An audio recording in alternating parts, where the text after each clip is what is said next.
Assalamualaikum warahmatullahi wabarakatuh. Perkenalkan, nama saya Ali Sadikin dengan NIM 1904010085 dari kelas Ekonomi Syariah 4B.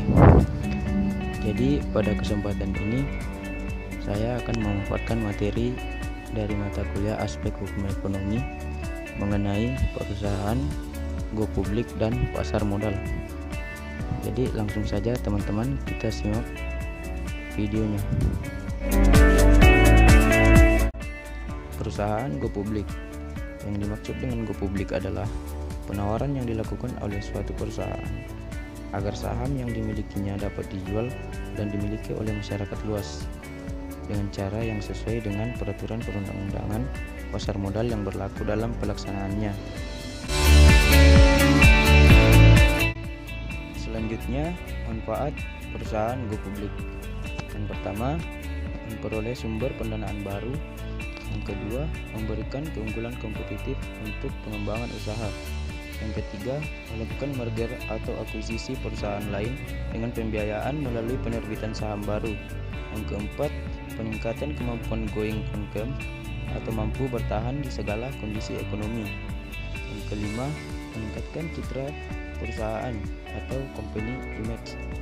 Yang keenam, meningkatkan nilai perusahaan atau company value. Adapun konsekuensinya yaitu berbagi kepemilikan dengan para penginvestor. Kedua, mematuhi peraturan pasar modal yang berlaku, namun peraturan tersebut tidak merugikan perusahaan.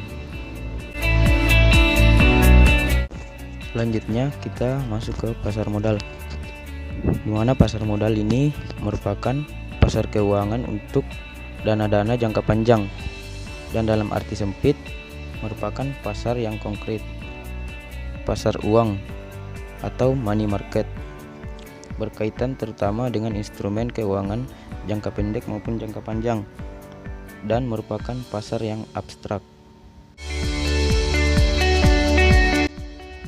Adapun fungsi pasar modal, di mana pasar modal memiliki beberapa fungsi strategis yang membuat lembaga ini memiliki daya tarik. Sebagian masyarakat Indonesia kurang tertarik dengan pasar modal karena mereka belum memahami apa dan peranan pasar modal tersebut.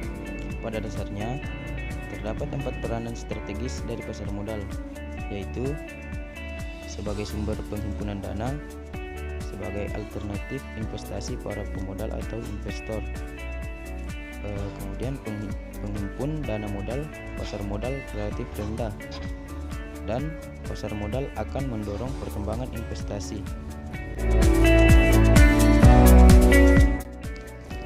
Selanjutnya, dasar dan sumber hukum utama yang berkaitan dengan pasar modal di Indonesia ditemukan pada Undang-Undang Nomor 40 Tahun 2007 tentang perseroan terbatas, kemudian Undang-Undang Nomor 8 Tahun 1995 tentang pasar modal, dan Undang-Undang Nomor 21 Tahun 2011 tentang Otoritas Jasa Keuangan.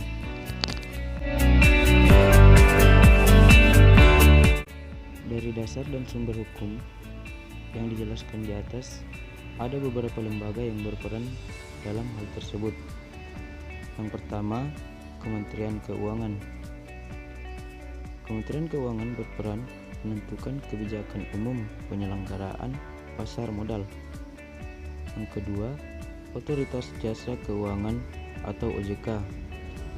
Lembaga independen yang mempunyai fungsi dan tugas wewenang mengatur, memeriksa, menyidik, dan mengawasi terhadap seluruh kegiatan tentang pasar modal.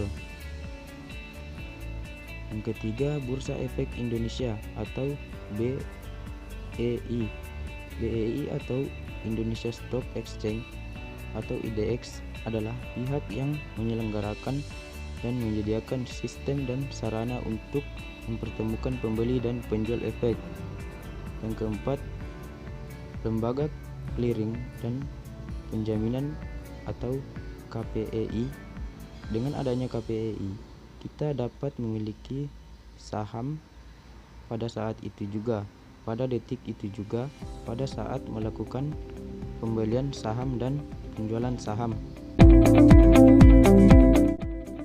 Yang kelima, Kustodian Sentral Efek Indonesia atau KSEI. Pihak ini bertugas sebagai lembaga penyimpanan dan penyelesaian di pasar modal Indonesia yang menyediakan jasa kustodi sentral dan penyelesaian transaksi efek yang teratur. Yang keenam, perusahaan efek. Perusahaan efek biasanya merangkap dan mempunyai 3 fungsi, yang dimana yang pertama yaitu penjamin emisi atau underwriter, yang kedua perantara perdagangan efek atau disebut juga sekuritas, yang ketiga manajer investasi yaitu pihak yang menjual produk reksadana, yaitu produk jasa yang berupa pengelolaan dana untuk masyarakat yang bersifat mutualisme atau bagi hasil.